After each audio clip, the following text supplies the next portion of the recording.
Hello friends, আসসালামু আলাইকুম। কেমন আছেন সবাই? আশা করি সবাই ভালো আছেন, আমিও ভালো আছি আলহামদুলিল্লাহ। আমি চলে এলাম কক্সবাজার বাণিজ্য মেলায়। এটা হচ্ছে বাইরের গেটটা, অনেক সুন্দর হয়েছে গেটটা। তো আমরা বাইরে দাঁড়িয়ে একটু পিকনিক তুলে টিকিট নিয়ে ভিতরে চলে এলাম। এটা হচ্ছে ভিতরের অংশটা, এটা জাস্ট ফোয়ারা।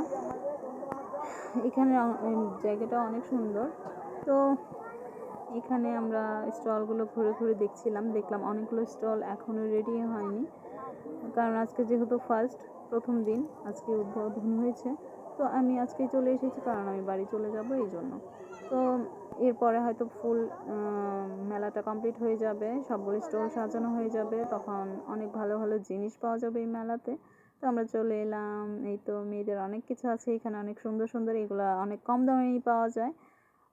যেগুলো আমরা ঢাকা থেকে কিনলে এর থেকে অনেক বেশি দামে কিনতে হয়, সেই জিনিসগুলো এই মেলাতে অনেক কমে পাওয়া যায় আর কি। তো আমি মেলা থেকে খুব একটা কেনাকাটা করিনি, আমি যেহেতু আগে মার্কেট থেকে কেনাকাটা করে ফেলেছিলাম, তাই মেলার কিছু কেনা হয়নি, টুকটাক কিছু কিনেছিলাম। তো আমরা দাঁড়িয়ে তো চিপস খাচ্ছিলাম সবাই মিলে।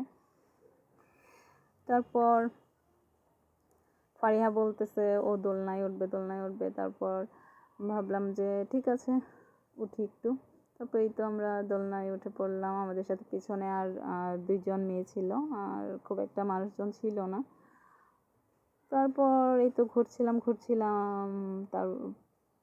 তারপরও মনে হচ্ছিল যে অনেকক্ষণ খেলি। তো যাই হোক, যতটুকু খেলেছি অনেক ভালো লেগেছে। তো আবার আল্লাহ যদি বাঁচিয়ে রাখে, সামনের বার আসার চেষ্টা করব, এই মেলা ভালো মতো ঘুরে দেখবো। আমার যেহেতু সময় ছিল না, ঠিকঠাক ঘুরে দেখতে পারিনি, সবগুলো স্টল সাজানো হয়নি। তো আল্লাহ বাঁচিয়ে রাখলে সামনের বার আবার আসবো ইনশাআল্লাহ। সবাই ভালো থাকবেন, আল্লাহ হাফেজ।